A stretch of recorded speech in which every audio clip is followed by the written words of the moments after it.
Blog Talk Radio. You have now come into contact with the Paranormal 101, speaking on all things paranormal. Well, the creation of the atom, the paranormal, etc. We're a group of, in the plural, Elohim, which is... This is Dougie Slap, a.k.a. Douglas H. Malloy, and I am the host for Paranormal 101. I also have my tag team brother from LA on the line as well. You got your brother. It's Stephen O'Reilly. We have a guest. His name is Erik Parker, and he is a protege of Zecharia Sitchin. He has traveled extensively all over the world. It's like they do a tag team with the information that they have, which is basically the Sumerian text. It's ancient.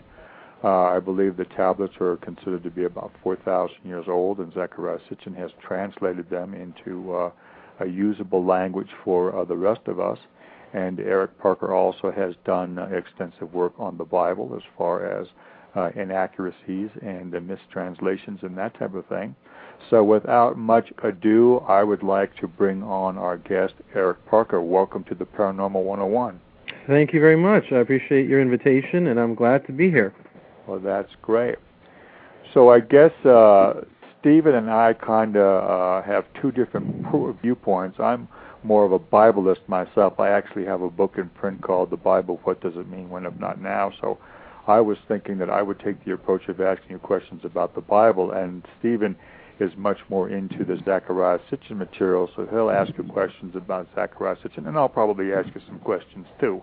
Sure, no problem. Well, clarify that, Dougie. Let's say the Sumerian text. Uh-huh. Not just Sitchin's work, but the Sumerian text in general. But we are honored to have you on, Erik, and we just love to start off with a quick bio on basically how you got into the Sumerian text and basically how you got into this field. Well, it all started with the UFO phenomenon, of course. Well, before that, when I was much younger, I was in private school, and I was learning the Bible in Hebrew and learning all of the Old Testament, of course.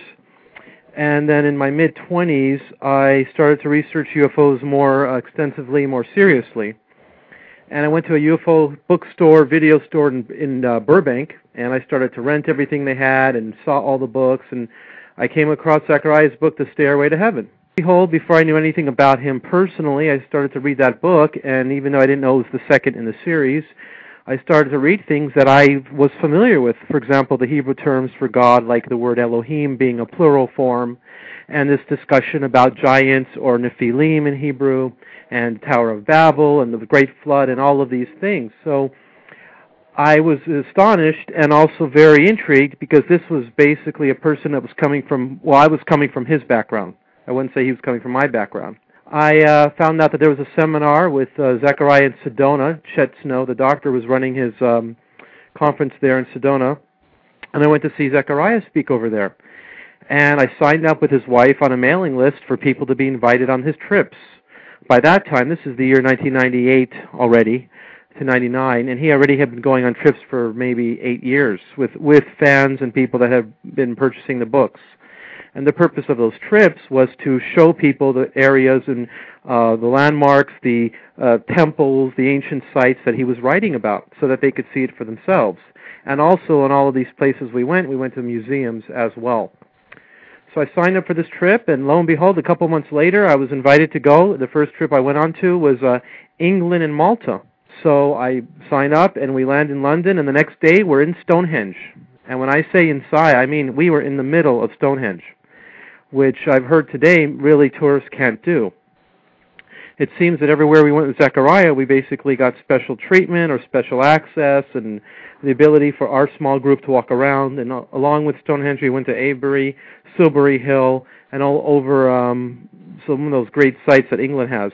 Then after the trip to England, we went off to Malta for another few days and did some incredible things there. And that started my personal connection with him, and it's continued now for 10 years. Wow, what a journey. Yeah, I mean, it's been great. So you mentioned Silbury Hill. That was a great place for a lot of crop circles that were found, correct? Oh, yeah. In fact, on that trip with Zechariah, we went into the bus driver. When we went to stop for lunch, he checked with the local pub that where we went to eat at, and they found out about a crop circle or crop formation. You know, it was not really a circle that was formed the night before, so it was fresh, and we parked the bus, and we had to run over a hill and down the next side and through the farmers' fields, and lo and behold, we explore a 1,000-foot-long crop formation. Wow. And what I did was I took some samples in there of some control samples of the stalks of wheat or rye, whatever the crop was, and compared them to the ones that were outside of the formation, and was easy to tell that this was a genuine crop circle formation, not pressed by a board or done by some people, just offhand to make a joke. This was a legitimate one, and it's easy to tell the differences between them.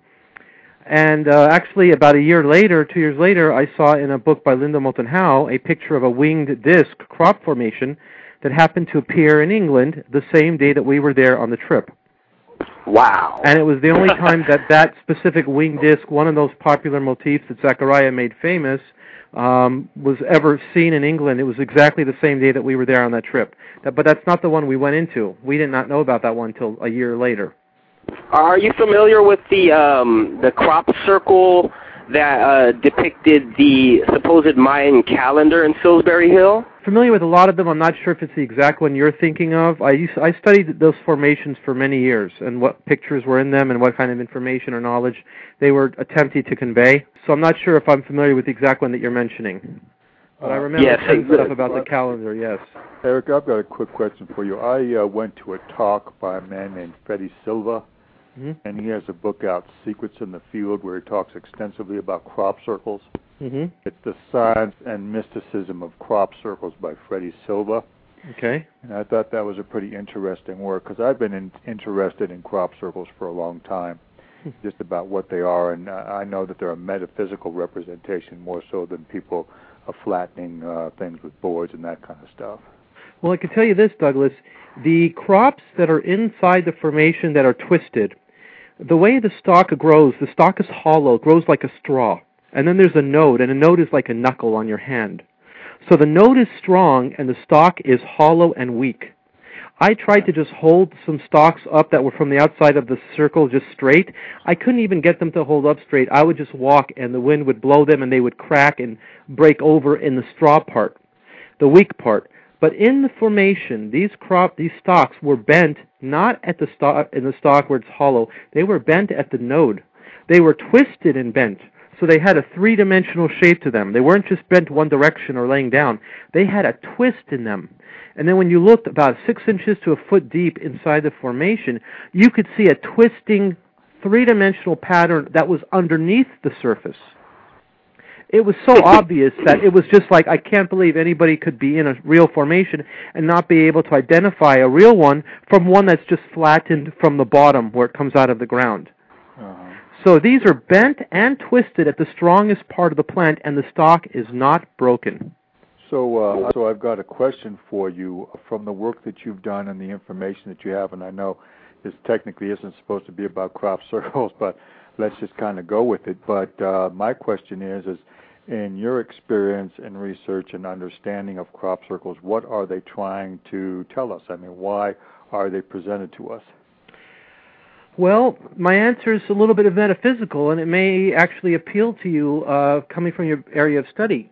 I think that it's a way of waking up our consciousness, our awareness, and lifting up our intellectual level. Because the messages, of course, they're not meant for people. If you don't understand it and if you're not studying it, it kind of goes by and it's irrelevant to you. But for the people that are looking at it and researching it, studying it, and trying to figure out what the message is, those people, they're lifted up. Their intellectual level, their ability to try to figure out what the puzzle is, and saying, I wonder what is that fractal telling me? I mean, I wondered for a long time what was the point of the winged disc. There was nothing in that winged disc that appeared when we were there with Zechariah other than to sort of connect with the people at the group that says somebody's aware of our thinking and who we are, and somehow that pattern showed up in the fields. It's a quite profound connection. It definitely allows you to take a step out of the box that most humans put themselves in, who don't believe that there's anything beyond themselves out there, and it lets you stretch your mind into thinking there are bigger connections happening. There are, thoughts that are reaching somebody else for sure. And those thoughts are coming back at us. Is it basically what we all generalizing as a UFO depiction, or do you have something else behind that? Well, actually, it's not a UFO depiction because it's identified in the text. And let me clarify, it's not just Sumerian text. We're talking about Mesopotamian text. We're talking about Egyptian and Hittite and a whole bunch of civilizations besides the Sumerians. When they told the stories of their wars or their histories and their gods that they were interacting with, these gods, first of all, used vehicles to move around in. They were never described. And by the way, Douglas, this is true in the Bible as well. The God of the Bible, when the temple was inaugurated in Jerusalem, the temple that Solomon completed, the smoke was so thick that the temple priests and the people had to leave the vicinity of the temple to let the Spirit of God occupy the space there. And that's what we see in other depictions as well. Plus, we see these gigantic stone temples all around the ancient world where some vessel or vehicle could have gone inside. So these pictures and depictions of gods with wings or winged discs is how they describe their gods moving around. Boats of heaven, chariots of fire, shields of fire, divine black birds, all these different terms in ancient language to describe the same thing. Their gods didn't just fly around, levitate, and appear and disappear. There was no transporter like Star Trek theorizes, where you could just beam in and out. All of these beings were described in physical characteristics, having physical traits, having emotional traits, having jealousies and prejudices. And when they went to war, when the gods were involved. They said the god was with us, or he instigated the battle, or she, and they helped us in some cases. There was a story of Alexander the Great attacking a great wall. I think it was either a Persian wall or it may have been a different empire, and a shield of fire appeared from the sky, and a ray came out and knocked down the wall. In that case, they wrote the story that the god helped them win the battle. So these depictions were showing what their history was recording. The gods were with them, involved in their battles, involved in a daily life, and were real physical beings, but that's how they flew around. Well, aren't there still scholars today that basically deny the winged depiction? Because when I first saw that depiction of the winged man, I definitely knew at first that they were depicting flight and that these beings can fly, and then I still hear scholars today that deny that. Of course, you will hear scholars deny every aspect of the ancient astronaut theory. They will deny aspects that any of these gods were real beings. Okay? Most scholars will deny the existence of the God of the Bible as well. And so they're denying everything as mythological, okay?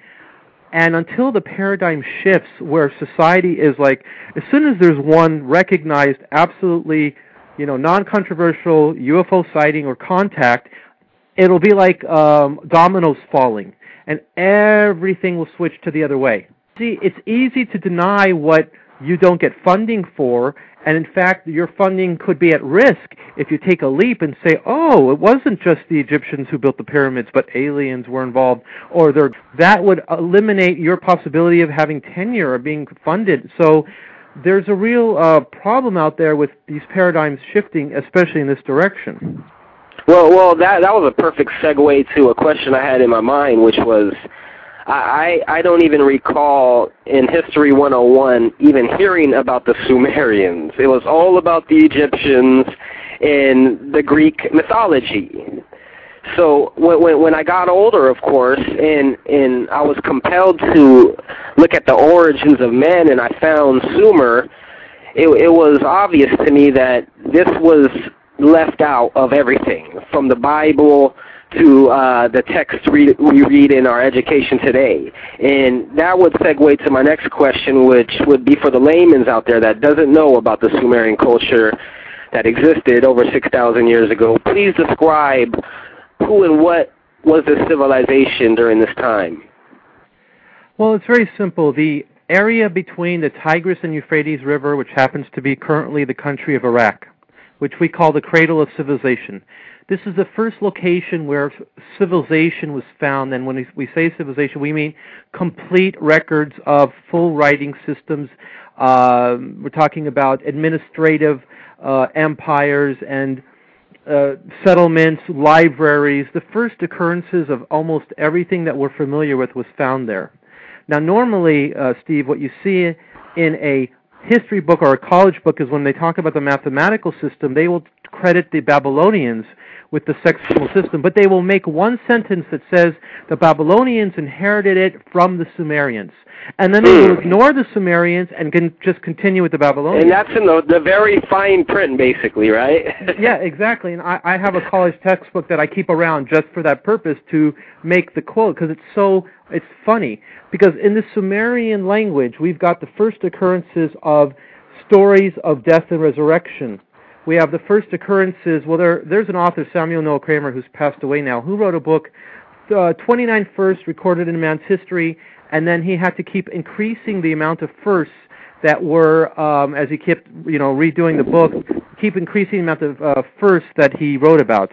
And he was one of the ones that basically passed the baton on to Sitchin, right? That's correct. Sitchin considers him his mentor. He was one of the most massive translators of Sumerian tablets of last century. And what he found the first biblical stories. The same stories, just with different names. He found some of the oldest versions of, two-party Congress, lullabies to children, proverbs, lawgivers. The first ideal kings were the Messiah-type king, death and resurrection. Well, when you look at these old tablets, and we know how old they are, first of all, we're looking at the originals. Because they're not written on they're not written on parchment or paper. These are in clay or stone. So we have the originals. They're sitting in museums, in universities all over the world. They've been translated for 100, 150 years. So we are looking at originals. Zechariah, who's looked over these tablets, has found some differences of interpretation and translation, which he's written about in his books. But what these tablets show is so much of everything that we are familiar with. People don't even know where the calendar comes from of a 60-second minute, a 60-minute hour, a 360-degree circle, a 12-month year. All of this comes from the Sumerian sexagesimal system and their method of keeping time and their counting system. They created the zodiac. Okay, they came up with the animal depictions. But it's even more than that. We still use a 12-inch foot here in the United States. Go to a bakery, or a donut maker, and you want to get a group of 10 bagels or 10 donuts. What do you call it, Stephen? What do you call the group of 10? A deca? Yes, you're right. It is called a deca, but that baker has never heard it before. All he knows is the word dozen. And dozen is not part of our. And if they were in the land of the Hebrews, they wouldn't have understood Greek at the time either, right? That's correct. So you get yourself a dozen, and that dozen of 12 comes from the original configuration of 12 gods, because each god was represented by an astronomical object. That led into the 12 tribes of Israel, 12 Olympian gods, 12 disciples of Jesus, 12 months of the year, and everything that's divisible by 12 and 6. Even the hours of the day is 4 times 6, which in the old days they used to call them double hours. It's of the days of Jesus, the hours were called double hours. So they had actually 12 double hours. And so the morning prayer was supposed to be done in the first set of double hours. Then there was a break, and the middle day prayer was in the second set of the double hour. And that's how they used to do religious worship. So that changed and became 24 hours as opposed to 12 double hours. Again, everything that breaks down by 6 or 12 is a remnant from the sexagesimal system. So we're still using the Sumerian counting and mathematical system today. It's in use all over the world, and most people are just not aware of it. So when you add the other information that they left behind, like the stories that became our religious stories, then you start to see a bigger body of knowledge plus other mathematical information that is just so outstanding, and plus astronomical information. You start to get the impression that they knew a lot more than what we're giving them credit for. In fact, they knew 1,000 times more than what we give them credit for. And this goes back to what Sitchin quoted, the past is the future. Mm-hmm. So it's like, to me, that's telling me that they were way more advanced in the metaphysics, in the spiritual realm, than we can ever be at this moment, correct? Well, I believe that there's some people, I think that because we're entering the age of Aquarius, I believe that there's a lot of people that are waking up now and gaining insight, and this kind of stuff is starting to become very popular, not just for talking and conversing, but there's a lot of people who believe now in spiritualism versus religion-based thinking. Exactly. In spiritualism, my concept of it is more of a brotherly acceptance of all human beings in one family versus a religious thinking of isolating groups who don't believe what you believe. Basically the law of one, or what we love to say here, the oneness. That would be correct, yes. Well, Dougie, please jump in here. I know you have a few questions. I know Sumer isn't your topic. That's why I'm going to try to spearhead it. But please jump in here whenever you can, because Dougie's waiting for the biblical stuff. Well, basically, I have a question for Erik that has to do with the reappearance of UFOs, because I'm convinced that there's going to come a point in time in the next 3 years in which UFOs are going to present themselves, and it's going to completely change our point of reference, our way of seeing things. People are going to realize that religion and science and basically politics have basically not been truthful with us, because once they present themselves, is there anything you have found in your experience that gives us a kind of a timeline of when this is going to take place? Timeline of when this... Okay. If you think of the ancient knowledge, and Zechariah always says the things that happened before are going to repeat themselves. You know, the last things will be the first things. Back in those ancient days, there was a combination of religious knowledge and science knowledge. It was the same thing.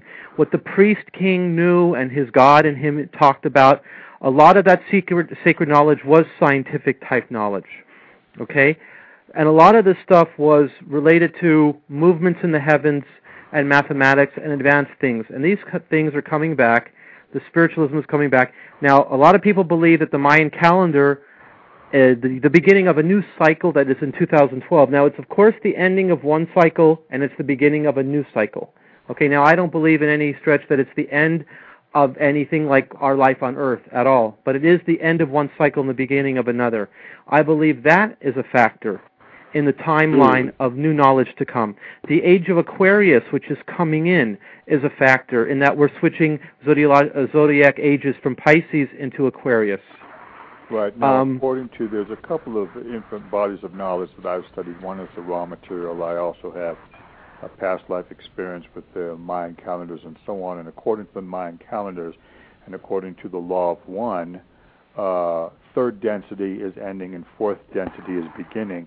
And the only reason why there's a reference to change is because according to different sources I have read, the Book of Revelation being one of them, is the invader culture mindset, and what it entails is simply going to come to a stop, and most of the false doctrine that we have on the planet under the guise of science, religion, politics, and so on is simply going to end as protocols on this time. And I think that's why there's been this reference by many different sources about the end times of this planet. It's not the end of the planet. It's not the end of civilization. It's simply the end of false doctrine. It's the end of selfishness as a primary motivator or self-expression.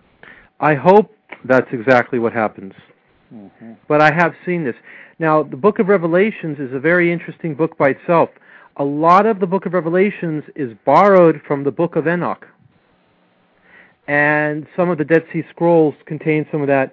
And also the Book of Noah. There's a lot of borrowed lines that appear from the Book of Enoch. Was also an apocalyptic story, an apocalyptic text, which is similar in Revelations. Of course, it doesn't center around Jesus, but a lot of it centered around Enoch and then predicting Noah as the Savior 3 generations later.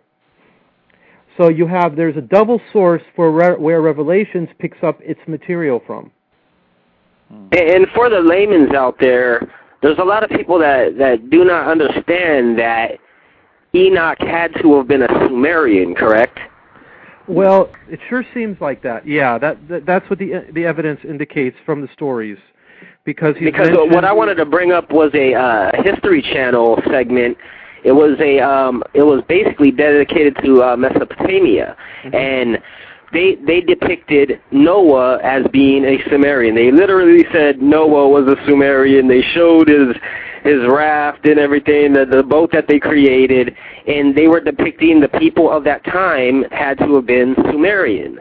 So I see a lot of people getting that confused. And if you realize that Enoch came 7 generations after, who was Adam and Eve? Then the oldest form of the name Noah was Ziusudra and Utnapishtim and Atrahasis. Those 3 names are the same character who was foretold of a impending disaster, which was a flood, and he was told to go build a vessel to escape, to take his family and take the seed of all living kind with him, and escape, and he did. And the book of in the Bible, the Noah story is actually a very edited down version of the Sumerian Mesopotamian original.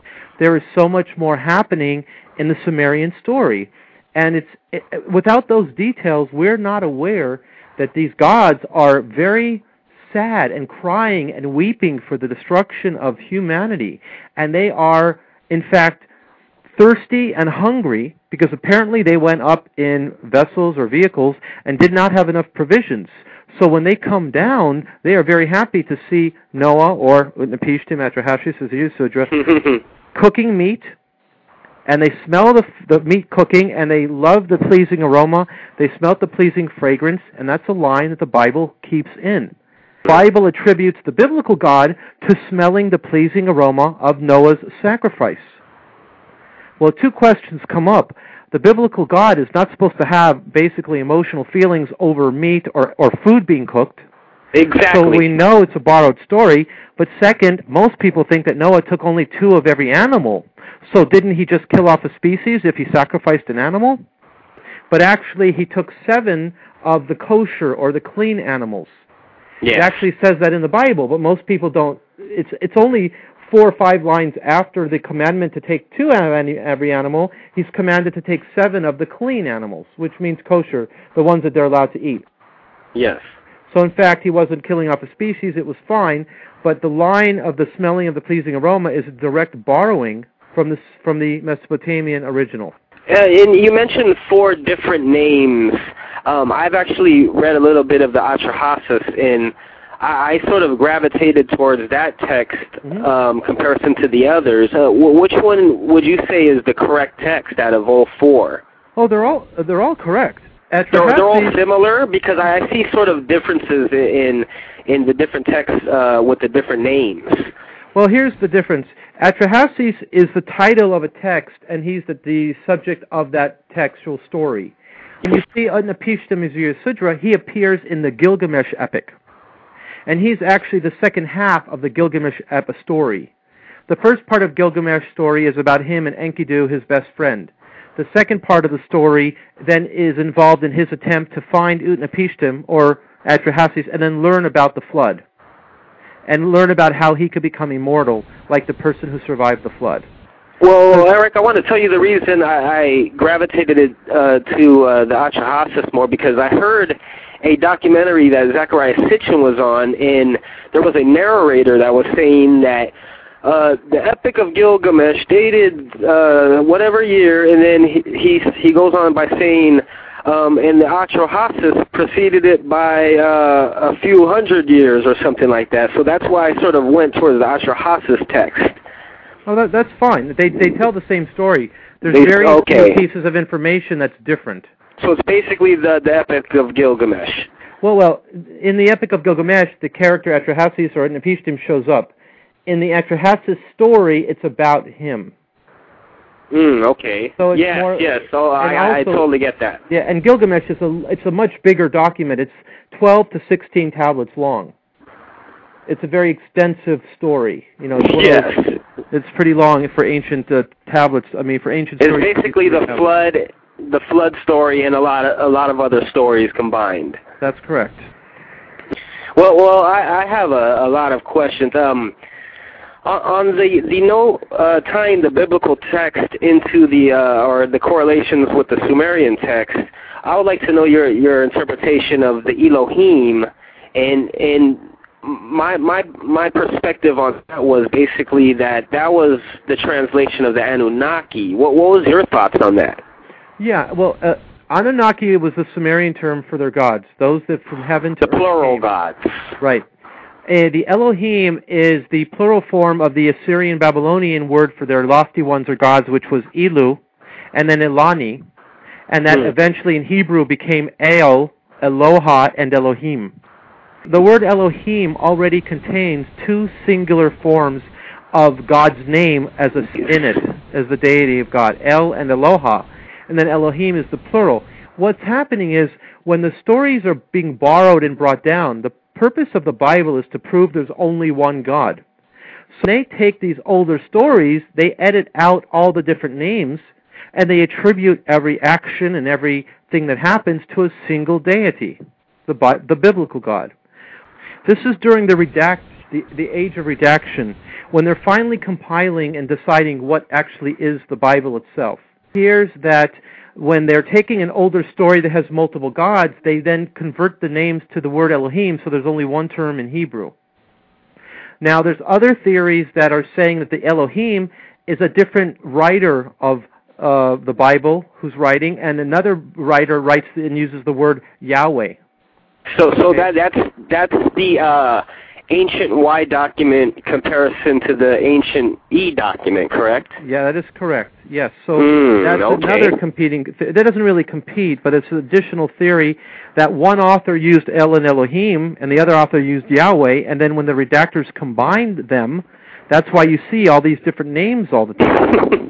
Would you agree with me that the ancient Y document was well before the E document? Yes, I guess it was before, but the thing is, some of the E document, they say, may come from the northern part of Israel.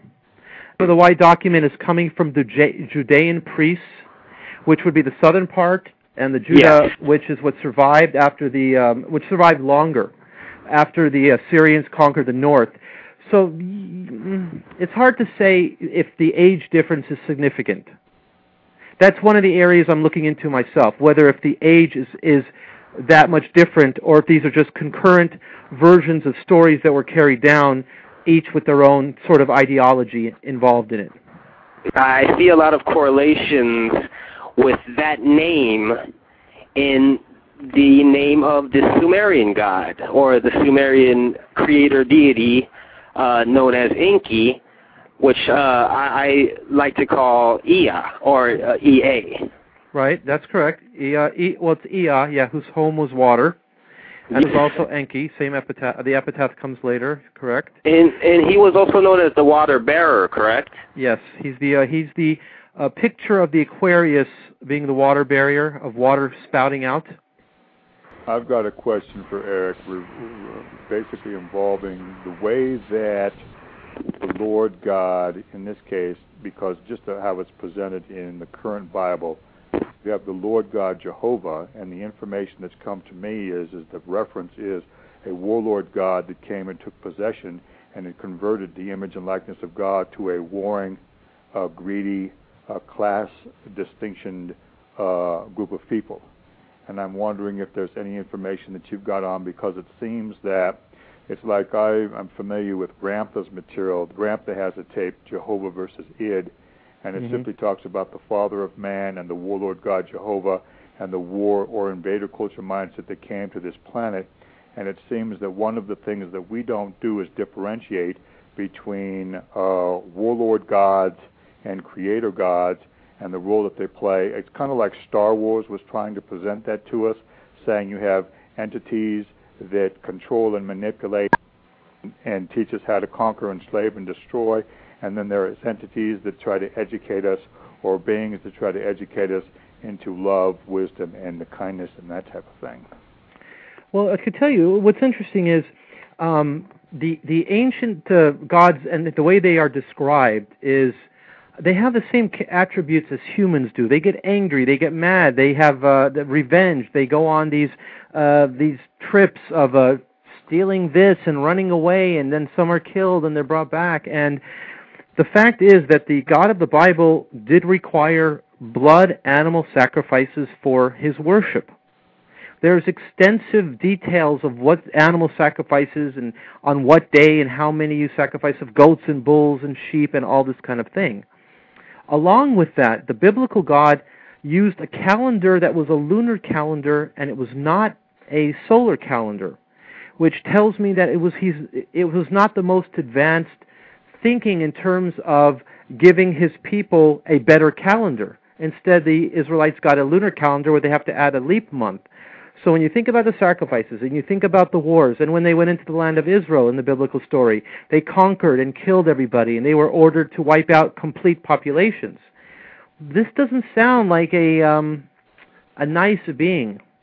It sounds like a warlord. Now, Douglas, I don't know if you've ever come across the quote, after the Israelites pass the Sea of Reeds, that's the sea that gets split, and they travel through, then all the Egyptians die when the water comes back, okay? They sing a song to God. And after it says in the Bible that if you want to see more or read more of this song, you could look in the book of the wars of Yahweh. And there's actually a book quoted there that is not, we don't have it anymore, but it was called the Book of the Wars of Yahweh.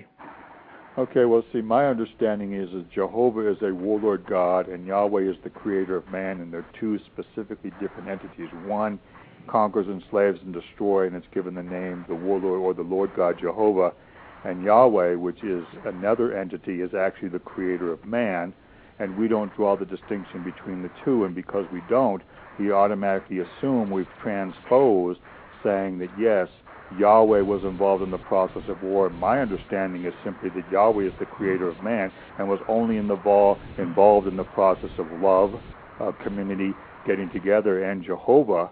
And I realize Steve doesn't like the name Jehovah because it's spelled with a J. The way that I understand the history of this planet is that around 9000 BC, a warlord god showed up.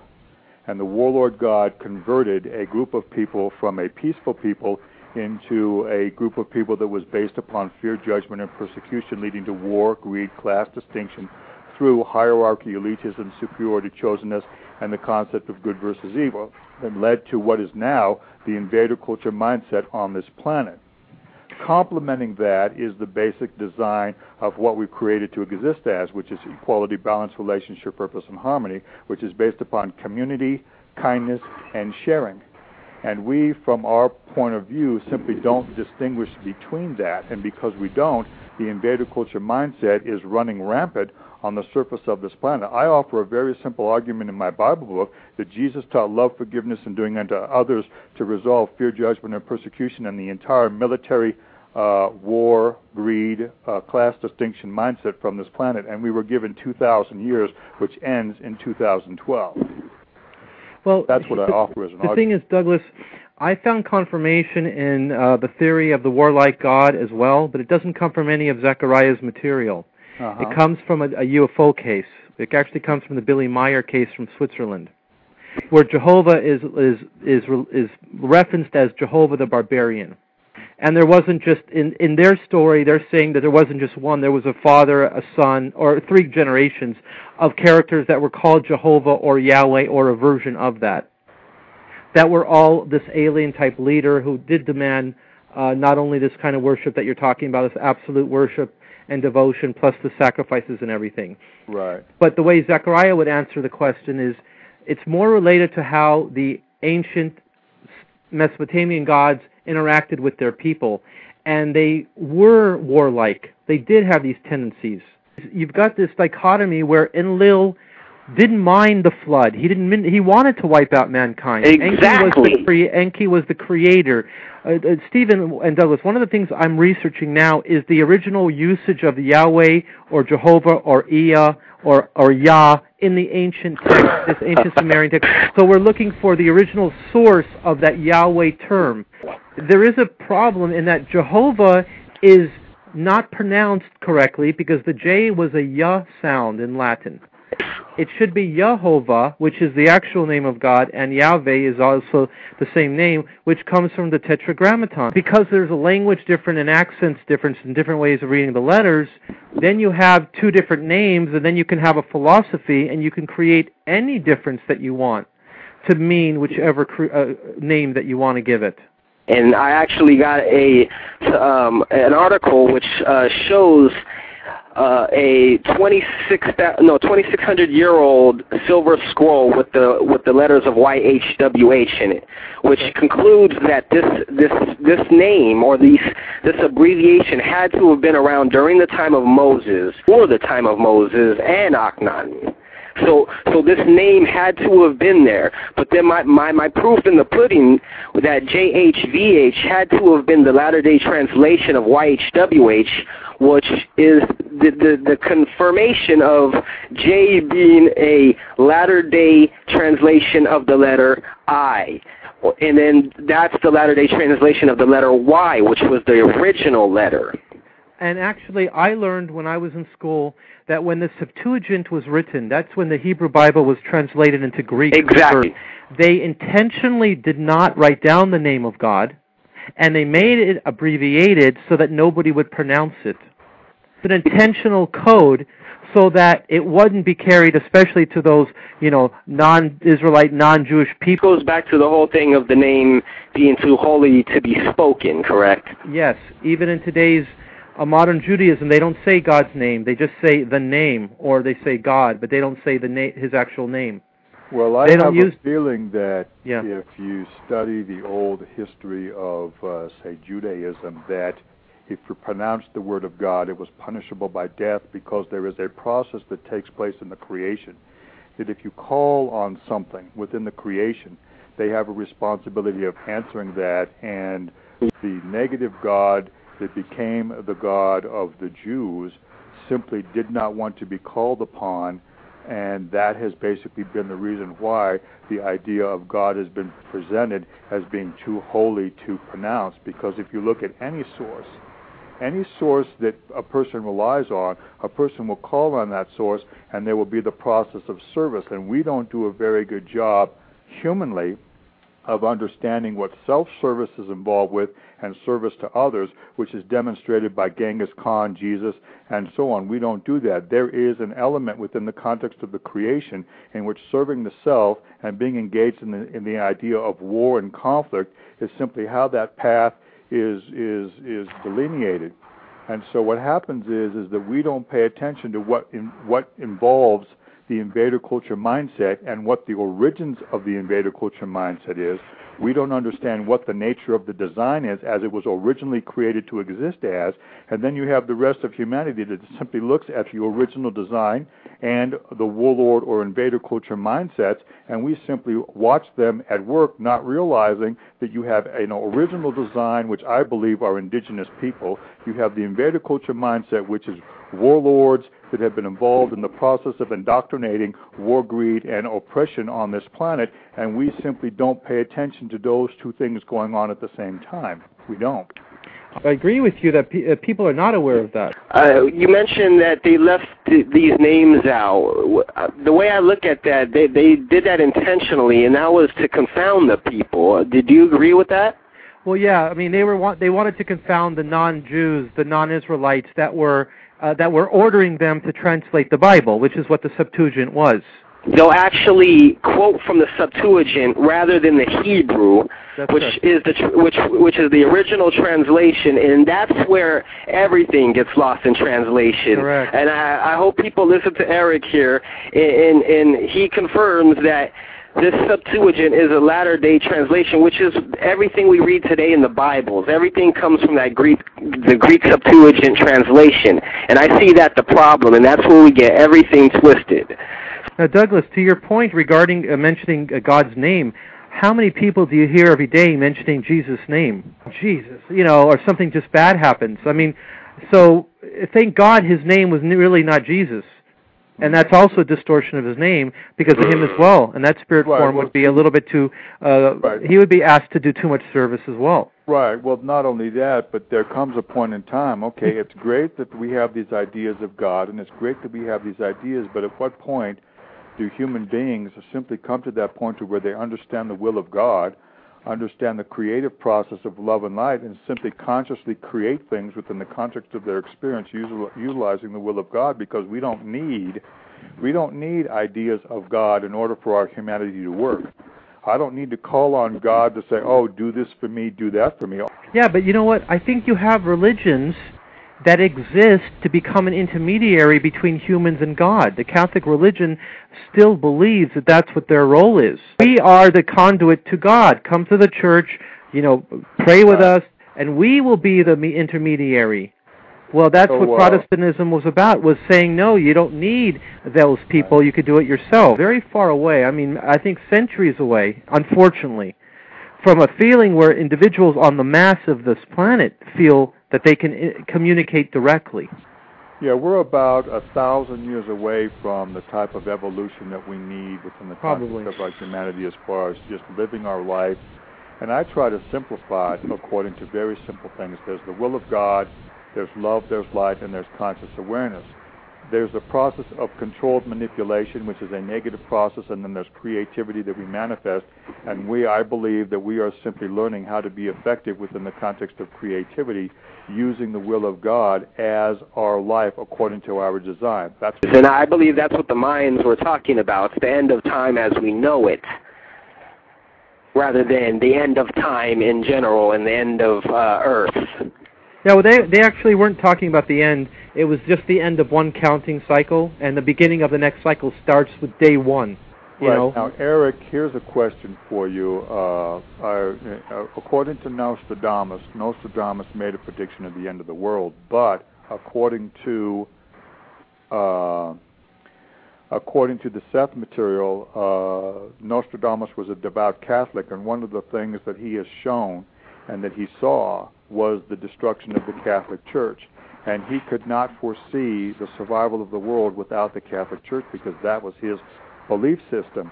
And so it'll be curious for me to see what will take place that brings about the destruction of basically religious belief in general on this planet. Yeah, I think we aren't going to... I used to think in those terms too, but now I'm thinking that religious belief, instead of being destroyed, has to be changed into something else. It can't just be eliminated. Human beings need either a bigger concept than themselves, or they have to have a focal point and understanding to replace what they gave up. And it has to be something that directly affects them spiritually. You've mentioned some of the high ideals of that new thinking, but I don't think it could be destroyed without being replaced by something else. The thing is that there are more than enough ideas in print on the surface of this planet, going back to 1850 with Madame Blavatsky and the New Dispensation and so on. And at what point are we going, our humans? I mean, it's great that we rely on information that's thousands of years old, but it seems like that we should be able to simply understand how a given principle works and how we can conduct our affairs simply based upon the things that we're involved with as our humanity. And it seems to me that when we rely on stuff, and this is where Steve and I differ basically. Steve comes from the idea that the older the better, and I'm of the opinion that the newer the better, for the simple reason of this. If I read the Urantia book, or Awashipi, or the Raw material, or the Edgar Cayce material, or the Seth material, or Alice Bailey, or a lot of the works, Madame Blavatsky included, I find that there's interesting information that they share that basically says that I don't have to be concerned about stuff that's older. I mean, because there are so many different things that are involved within the context of the planet that it's often difficult to differentiation. It's often difficult to differentiate between ideas that are old that were useful then and my life now as an individual on the surface of the planet. Well, see, what's funny is I'm somewhere in between.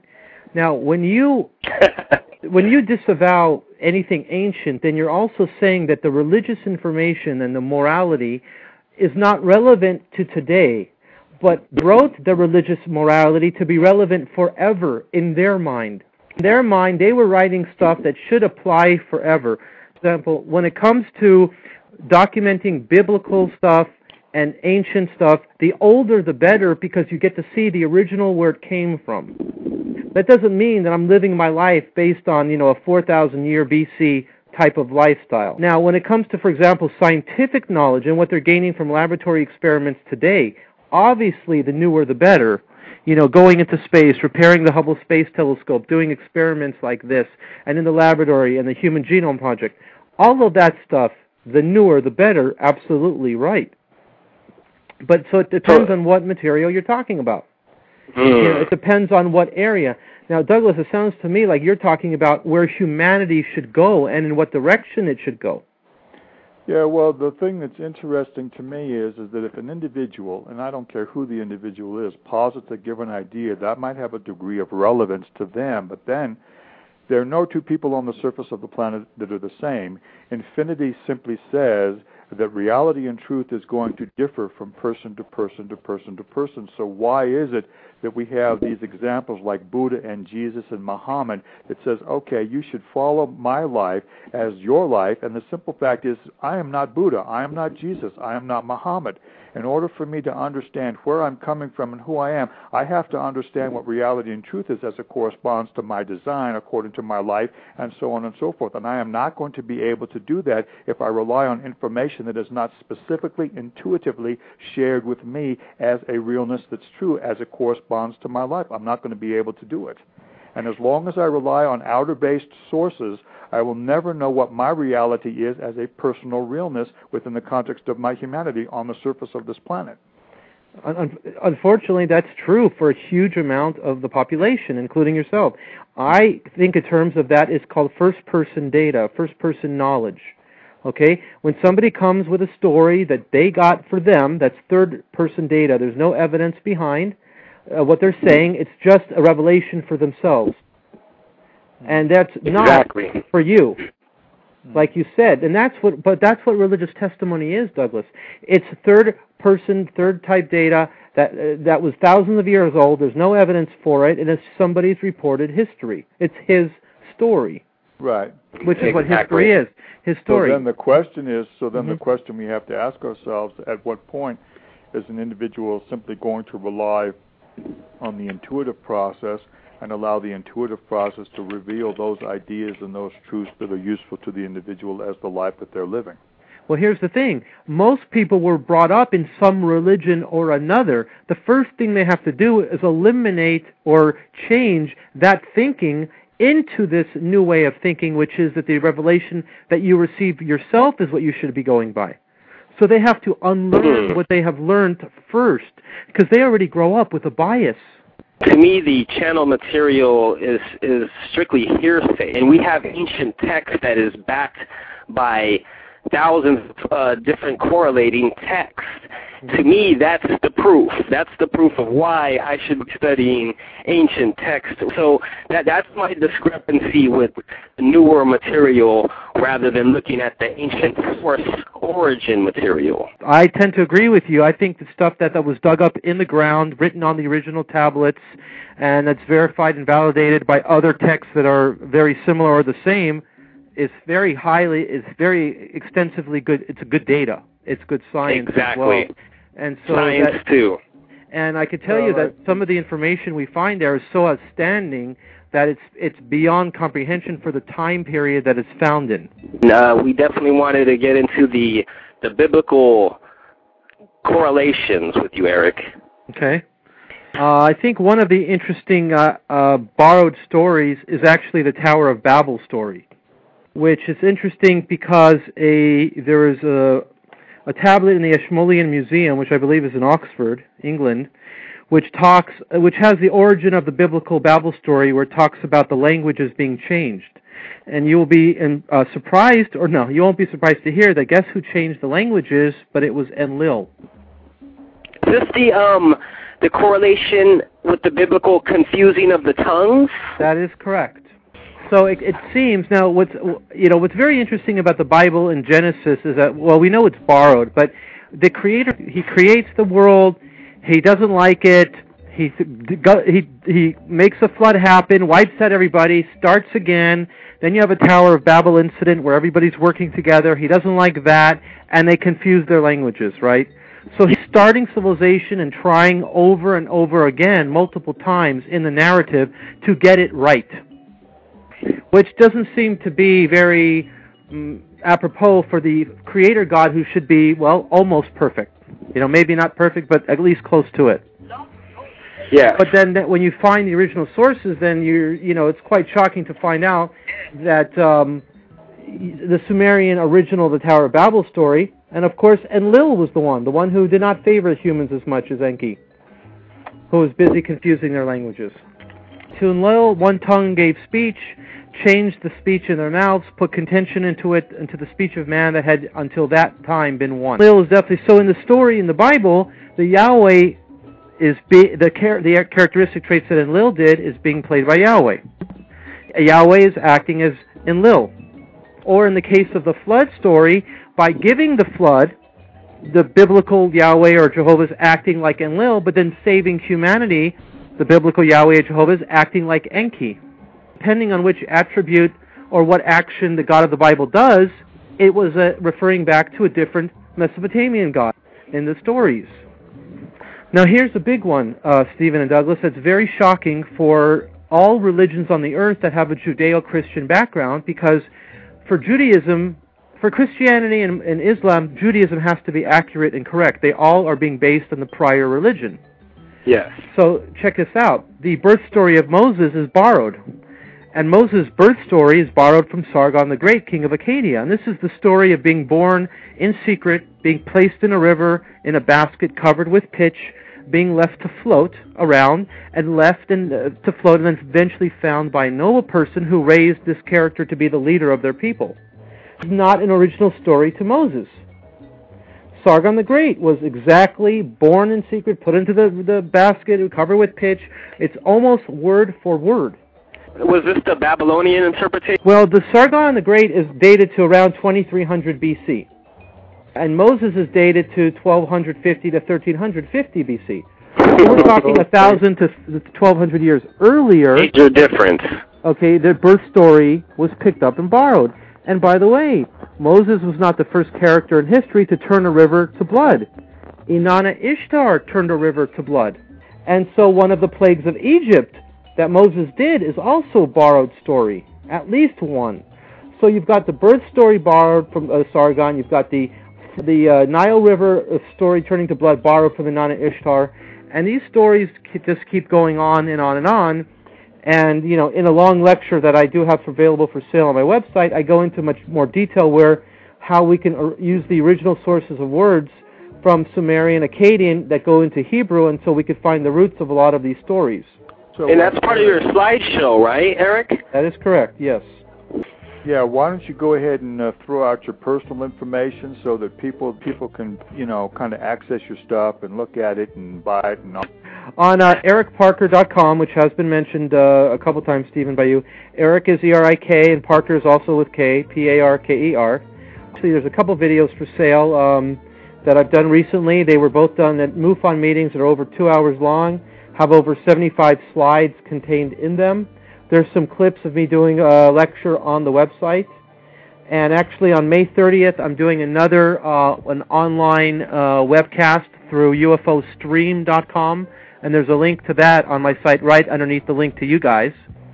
You guys are the top link on my site right now. And we appreciate that, definitely. And then the next link is for virtual lectures, which is on May 30th through UFO Stream.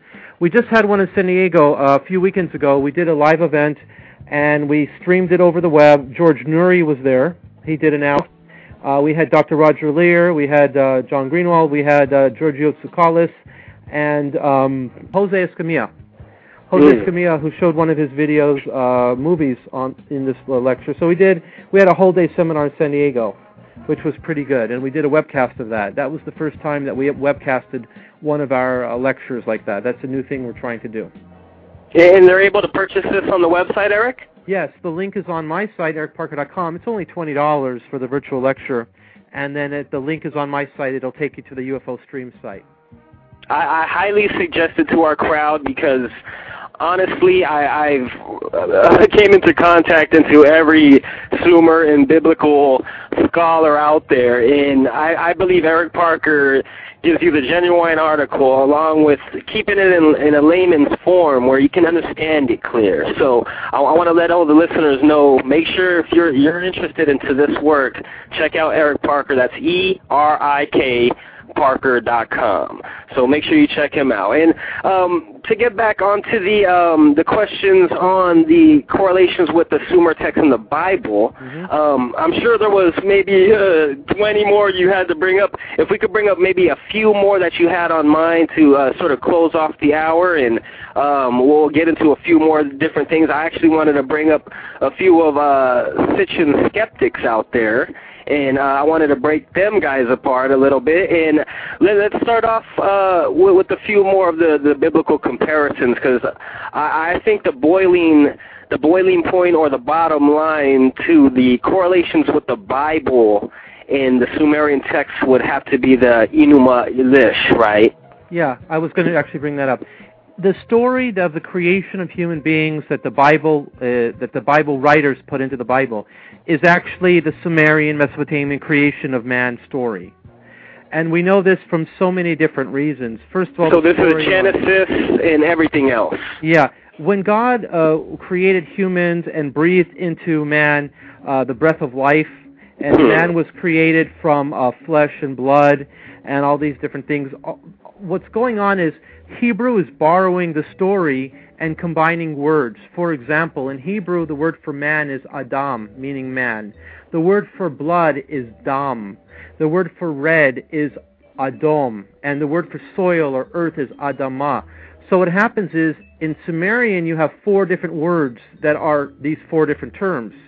But in Hebrew, it breaks it all down. So what we see is, we can go back with the language and go back in time and see where the source material came from and how the story was not just borrowed, but how it broke down, how it became, how the Sumerian Mesopotamian the deities we know today, right?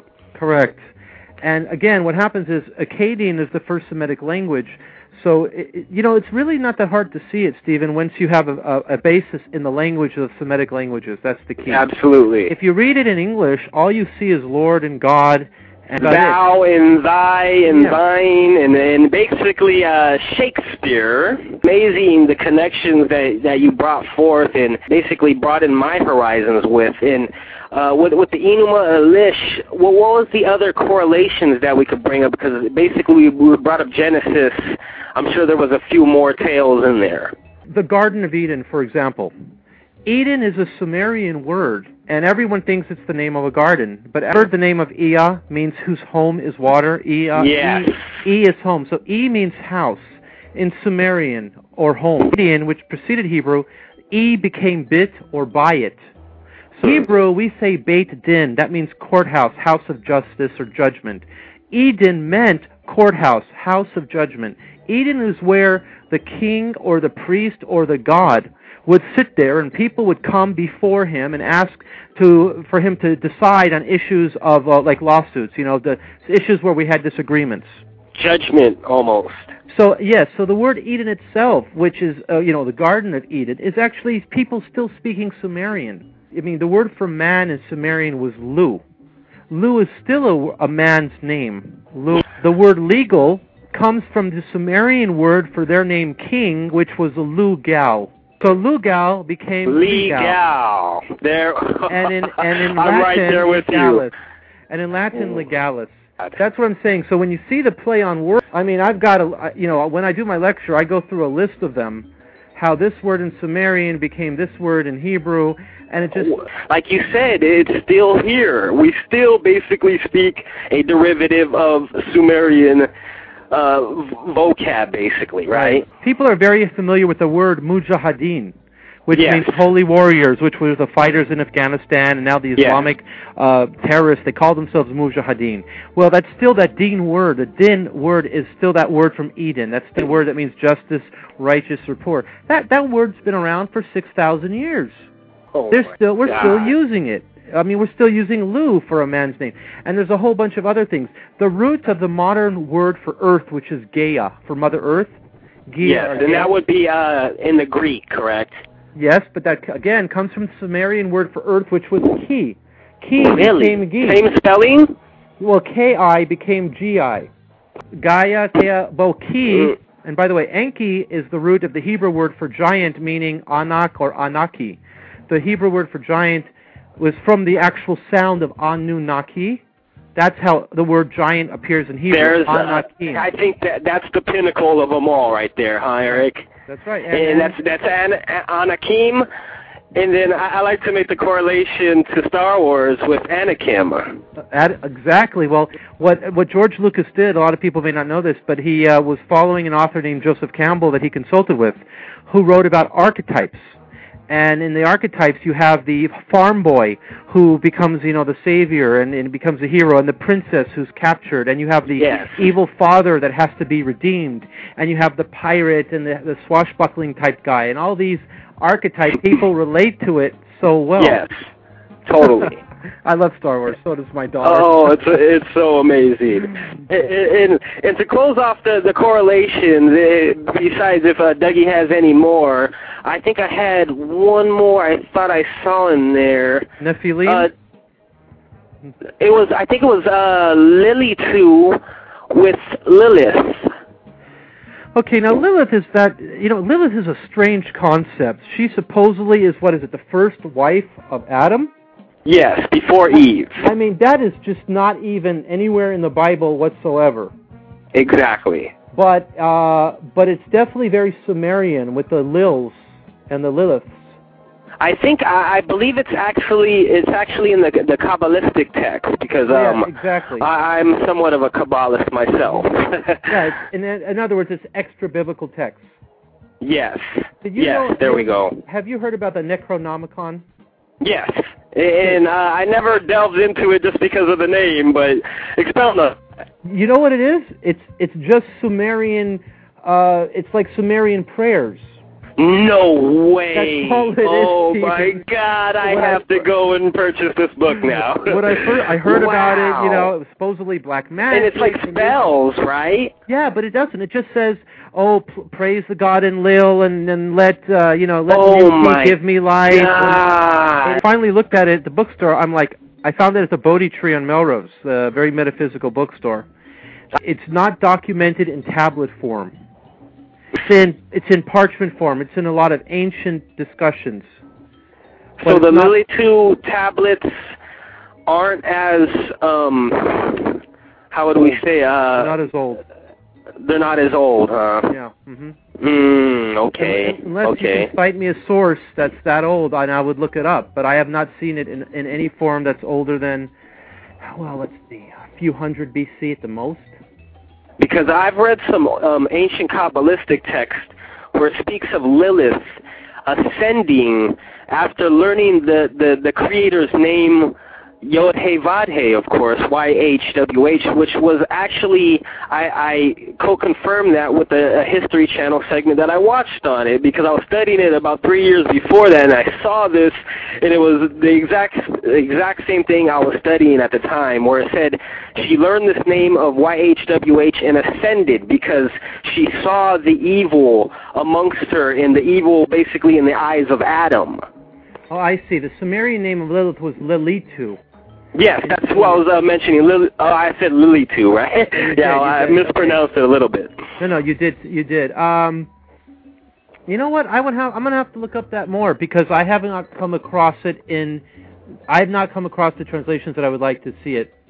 You know what? You could actually find that on YouTube. There's a quick clip from the actual History Channel segment where they show the whole thing on it from History Channel's perspective and a bunch of Hebrew scholars. So it's really cool, and I was really appreciative to see this, alternative material being shown on History Channel, So there's a lot of good stuff that does come from History Channel for people that might not believe it. But, to move on, Dougie, what did you have conjured up on what we were just checking on right there? Well, the thing I'm always brought back to, and this is the question that I'll ask, is it's great that we have information that's old that we utilize for what I call Da Vinci coding, but what about the intuitive process? It's like that's completely left out of the process. That's completely... I think the level of intellect is gaining ground on our society as in a general statement. But I do see a lot of problems around the world of backward thinking that's holding big groups back. Opposed to a UFO story where basically the theory was simple. 90% or 85% of the people on Earth are ready, willing, and able for the much bigger picture to come out and be very much public. But that 10 to 15% of the people is what's stopping it for the rest of us. 1 out of 10 people, 15 out of 100 people who don't have the intuitive or are not thinking in terms of creativity, will of God, or for the common good of everybody. People can stop the advancement for the rest. Almost like we have to wait for the weakest link in the chain to be ready before the whole group or the whole civilization can move forward. And I'm afraid that I found that to be true. When the old Soviet Union fell apart, instead of them coming together, what we found was more tribal warfare, more hatred, and it turns out that the Soviet Union was stopping a lot of cross-border problems that we didn't know. And so when the Cold War ended, all these other little skirmishes opened up everywhere. Yeah. And, regardless of what we say good or bad about last century, that balance of power kept a lot of things peaceful in a lot of areas that then eventually went away. We had a chance to move in a direction, and the population went in the wrong direction. So you think it's sort of at a 20-80 rule right now, but we would have to get it at a 50-50. No, I think we need to be 95-5, meaning more than 10% of the population being negative, thinking selfish. Because you know why? The people that tend to be the most vocal and loud and aggressive, those are the people that we hear about. Those are evil dictators sort of thing. Yes. So that's the problem. It's the small population is stopping the growth for the rest of us. What's the solution for that? I think that open discussion, more exposure to more knowledge and information, making stuff interesting so that people search on their own, which is one thing I thought about. That's what the crop circle phenomenon is about, in a way, because they're very and it opens people's minds up and it gets people thinking without being. When I used to discuss the fact with people that God itself, the concept of God means that God's an extraterrestrial, you used to see people's eyes glaze over, okay? But obviously God, who created Earth and created humans, can't be human and can't be on Earth. Definition is an extraterrestrial, right? People don't have a clear-cut thought process of what they believe themselves. To come up to people that had these blocks, I had to start from a core basic premise and actually undo a lot of that thinking so that they could explore more. If you're a person who believes that you were taught religion and they have all the answers and this is the way it is, and there's a congressman right now that wants to make next year the year of the Bible, which Bible? The Bible that's borrowed, redacted, and borrowing all the stories and leaving out the original source material? That's not the Bible that I want to be taught or read. I mean, so the thing is, you have people with these, they're locking themselves into a box of thinking, and if they can't break that box and open the top up, they will stay in that limited thinking. And they will hold the rest of the people back. So the answer is to unlock and open the box for the people that are the most tied to one version of events and one story only. And this ties in totally with the medical field and religious field, correct? Of course. Of course. Here's a question then. Here's a question is that what is the relevance of information that pertains to one area, given that if we take the geology or the biology of the planet, there's tropical forest in Brazil, there's desert in Australia, there's grasslands in the United States, and it's interesting how we focus on information, in this case the Middle East, the Jewish people, and that kind of stuff. I said, what's the relevance of that information for people that are living in a completely different biological environment? I say there's none at all. If they're not Christian-oriented, Islamic, or Judeo-Christian-oriented, there is nothing. They're not connected to it. But right. Think about Buddhism and the philosophies of the Oriental areas. They actually have, it's not as much as of a religion as it is a philosophy. Exactly. But then you get to India, the second most populous country in the world, and then you get to the society with still using so many multiple gods, believing in reincarnation within animals in their society. And so you have then again limited religious thinking right next to, and again, even China with the philosophy of Buddhism they used to act like a military power. So then the question is that what can we do so that we move away from information that tends to be more stilted? And I think that we have to get back to being more intuitive. I could tell you this.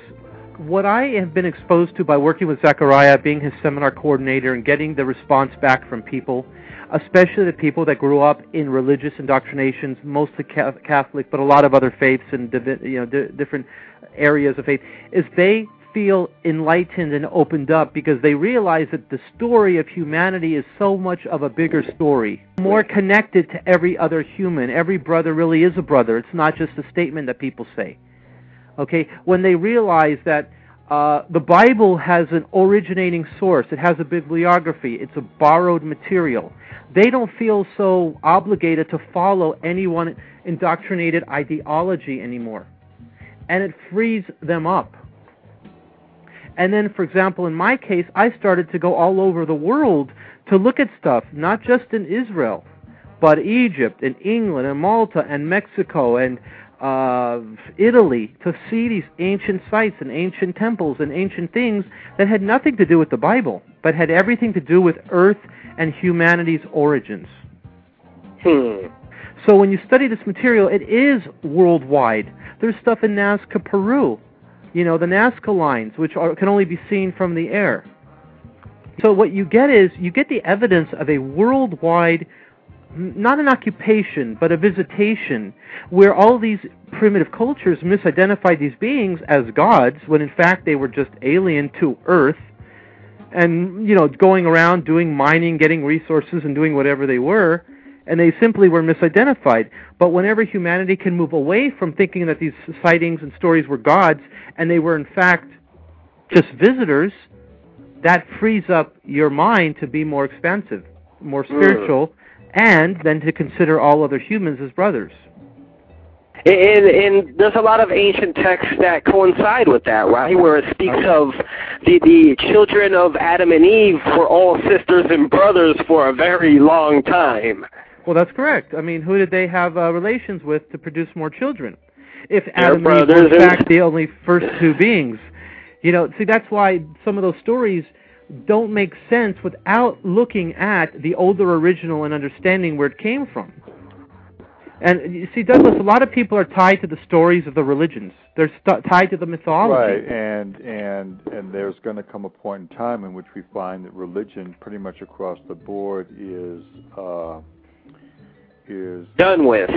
Yeah, and I call it the Hawass effect, Eric, where you have a person who is trying to keep a certain indoctrination alive, knowing that there's civilizations that are so prior, that go back 2,000 years before them, that he does not want nobody to ever know of, right? That is the name of a great book right there, Stephen, the Hawass effect. I'm pretty good with coming up with titles, so you might want to get with me where it's there. Yeah, you know what? I think I have to work with you on some titles I'm working on. Well, I'd love to, especially on the etymology and like you were bringing up before on the finding the origin of the true name, and that's a never-ending quest that I love, and I don't think we'll ever crack that code. But how far along are you with that? Well, I just started. The thing is this. You know how you find that? You have to go back 100, 110 years to books that were written when the first excavations were done and translated. So you're talking about the older Bibles, which I have got to look at. What I'm talking about, for example, is books published from 1870 to 1920, and what they're publishing is what tablets were translated. And so an author that I'm right now, I think the book is published in 1907, and a lot of these are available online. You can download them in PDF form, you can read them on the computer, or you can print them out. And they're from universities, and they're in their libraries. I go a lot to the University of Pennsylvania because they did a lot of excavations and archaeological research, so they have a library that's incredible. It focuses on archaeology. And there you have, the library of Ashurbanipal, where they found 30,000 tablets.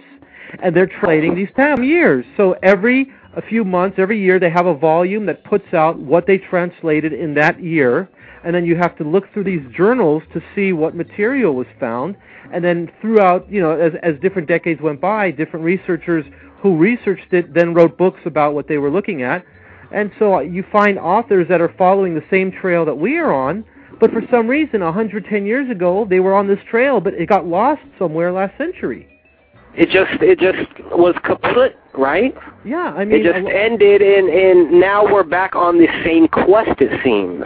Here's the thing. In knowing Zechariah, reading all his books, but then following where he got his research from, and going to his source material, what he has done as a reporter... Samuel Kramer, right?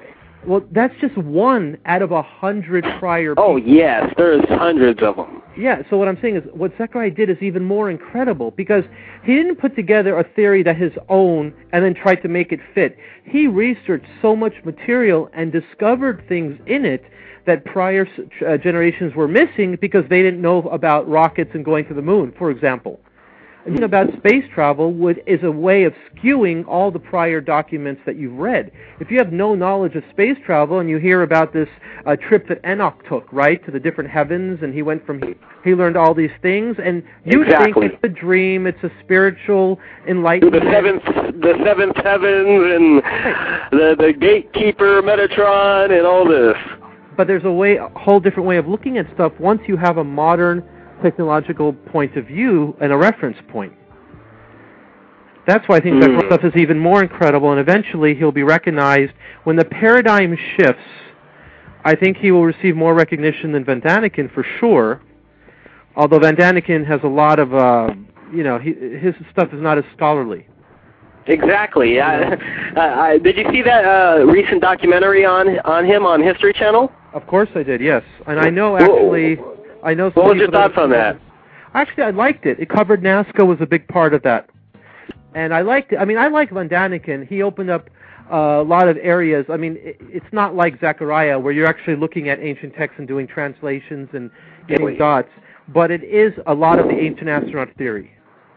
So he was just basically one of the first to expose this concept. Correct. And then along with something and that's something that Douglas should appreciate because that's more recent knowledge. That's looking at the past. Exactly. And I have one for Douglas actually, Eric, that I'm wondering your thoughts on. And this is one I wanted to shoot to Douglas. I've been trying to give it to him for a while, and it's The Keys of Enoch by J.J. Hertog, which is basically channeled material. Right. Now, so I'm sure Douglas would love that one. Have you read that one? I've read the Book of Enoch. I've read the book. No, it's The Keys of Enoch. Yeah, it's a commentary on Enoch, but when I studied the Book of Enoch, now the author I found compares a lot of Enoch to Revelations, which I mentioned an hour ago, and he shows line by line how not just Revelations, but epistles of Paul are borrowed. A lot of the apostle stuff is borrowed from Enoch. I mean, he goes line for line. Enoch is one of my favorite characters, right? I'm telling you, he's one of my favorite characters. And have you ever cracked the code of that Keys of Enoch book? No, I haven't. It's pretty mind-boggling, huh? The last few months, I've actually dealt very heavily into the New Testament. Because my last lecture at MUFON, the leader was asked me to include the New Testament in my lecture. So I've done a lot of research in the same way of looking at the Old Testament, of looking at the New Testament, looking for source material, where it borrows from. Found a lot of shocking and amazing material for the world's biggest religions. Boy, does it have a weak footing to stand on. Could you speak upon a few of those? Yeah, I mean, there's some simple things. I mean, none of the original New Testament scrolls or manuscripts are in Aramaic. They're all in Greek. None of the apostles nor Jesus spoke Greek. They all spoke Aramaic. The stories of the birth of Jesus, which everyone's familiar with from the Christmas story, there isn't even a coherent combination of stories. Only two of the Gospels cover the birth. That would be Matthew and Luke. And by the way, both of their details of the birth story of Jesus exclude each other's details. For one of them to be right, the other one has to be wrong. Exactly. You can't have them both be right because they don't tell the same story. They are completely different stories. Conflicting. They are conflicting stories. And, I mean, there's just a lot of facts about... The fact is that there's so many mistakes in the translation of the Greek New Testament documents that there's actually more mistakes than there are words in the documents. Mistakes are small, but significantly major mistakes. And again, the religion changed. You know, when finally the Gospel of John came around to be writing, the fact is Jesus didn't come back. The end of the world did not come. So the author, that author John, rewrote every statement that Jesus said and made it first person. Paul completely changed the religion that Jesus followed and made it a religion of Jesus the man. The point of Jesus' life and mission on earth. He just, you know, he created, in a way, it's one of the reasons that Jews can never be Christians is because you can't worship the man. And Paul worshipped the man. He didn't worship the religion that Jesus followed himself. And I mean, you know, I have about an hour's worth I can talk about these issues. Appreciative of this work that you are bringing forth to the people, which is so important. I think humanity really needs this work you are bringing by, you know, deciphering what's true and what's not true, and what's truly going on in this New Testament, which, you know, I was always compelled to stay away from, and I basically, I never read through the thing. You know, I've read enough to know about it, but I've never, there's so many discrepancies in it. Well, you know, I went to the Old Testament and I was actually happier, but I still didn't like the Old Testament, you know, because I saw the discrepancies in there. There's two ways to read the New Testament, in my opinion, okay? A vertical way of reading and a horizontal way. If you read the entire book of Mark, the entire book of Matthew, and the entire book of Luke in order, you won't get the kind of research that I'm doing. What I would do is I read the birth story that Matthew has, I read the birth story that Luke has. Then I would read like the statements that Mark says that Jesus said, then read the statements that and cover the time period from, let's say, the beginning of the story of John the Baptist to, you know, the temple era. So you cover the same timeline, but you use the different Gospels. So you're reading it horizontally. Yeah. When you do it that way, it's a completely different experience. It's like research. Wow. It's not like religion. Exactly. And you know what? It's incredible when you see how inconsistent it is. It's scary because you know that it's been edited by humans and it's been edited incorrectly. The thing with the Old Testament is, since we know where the originals are, you could see how they edited down and how they redacted and how they took from the Torah, right? Yeah. But when the New Testament, it's got some problems, some serious problems. So my question would be, the creators of the English language would have had to known of this name EA as the true creator, being that EA is right in the middle of the word creator. The one thing that you didn't say was that sometimes Ea was spelled in the ancient books I-A-H. Yes. And then it was sometimes spelled Y-A-H. Yes. Because I was sometimes replaced with Y. Yeah, so that was more of the Hebrew translation, right? Yeah. Yeah, well, you know, you're onto something of the originating sounds of words and how those meanings came into place in our speech. Could you give me some information on who created the English? I know a little bit. I know it's a combination of 3 different languages, but English was created over hundreds of years of spoken changes. I mean, Shakespeare we don't even recognize and understand anymore. You got the spear with the EA in the middle of the spear. You know, it's just, this thing is so compelling. I can't get over it that the Sumerian god that they gave to us as the creator of man, who genetically manipulated us, was named EA, which could also be pronounced Yah. Mm-hmm. It's so dumbfounding to me that the world has not grasped this concept yet. And it's right in front of our face and right under our noses with all these words I just brought up. And I just loved your interpretation and your thoughts on that, because I could only hope that the people can grasp this. Well, I mean, this is was a very advanced show with a lot of technicalities, so everybody will get something different, I suppose, out of it.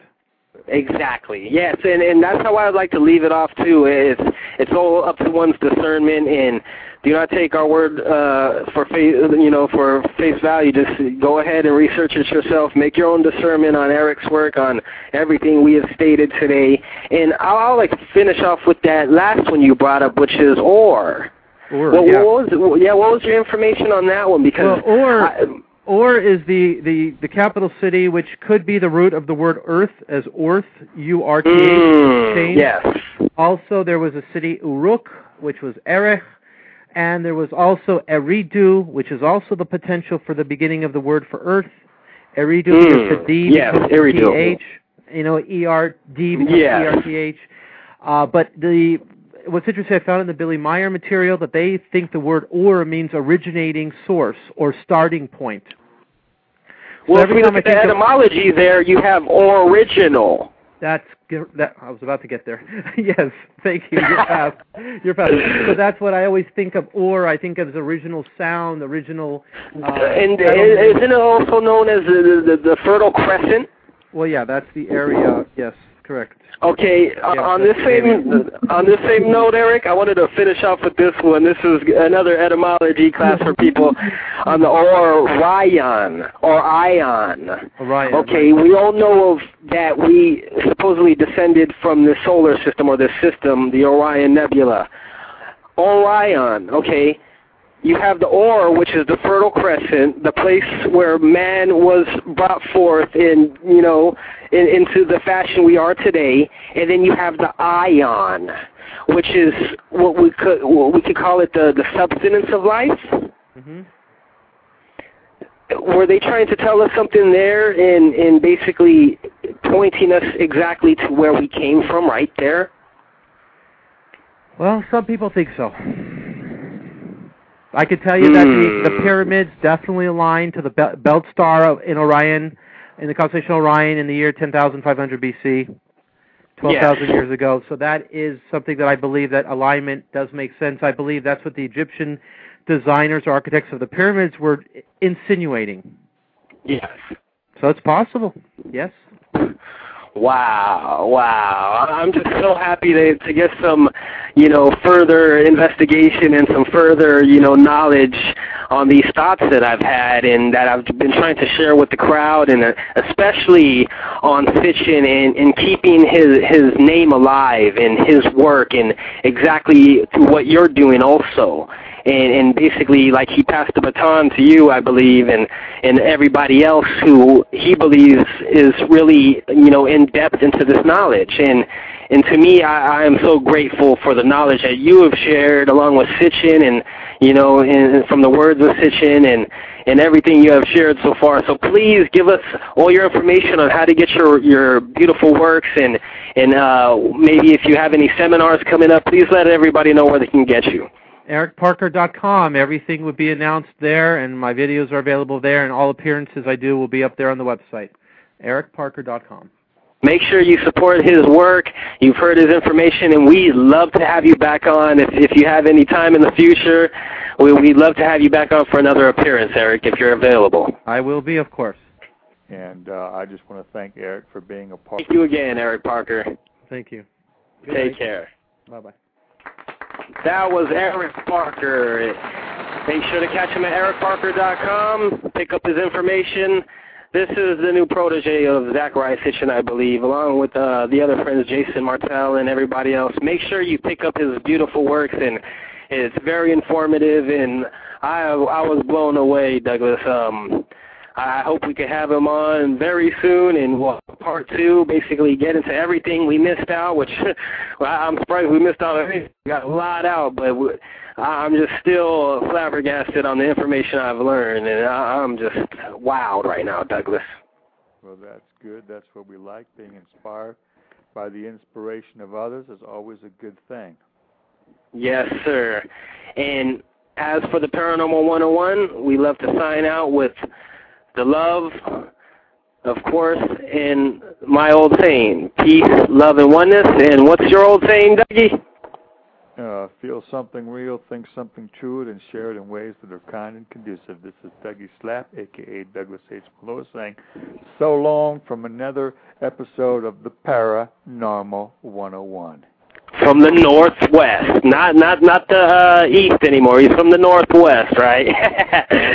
Northwest. Yep. Peace, love, and oneness, y'all. I hope you appreciated the show. Make sure you download it and tell a friend. Peace, love, and oneness, and we're outie. We're about to take it back a good 4,000 years.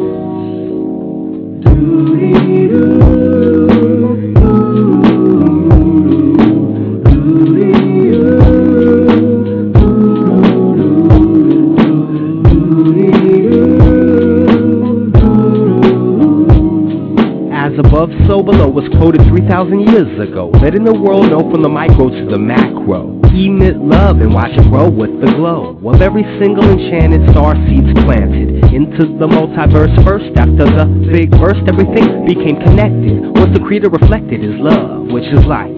Beams down to the finite perspective, and the incentive is being able to live during this redesign of paradigms back to positive entities with enhanced degrees of energies from the Pleiades and Sirius.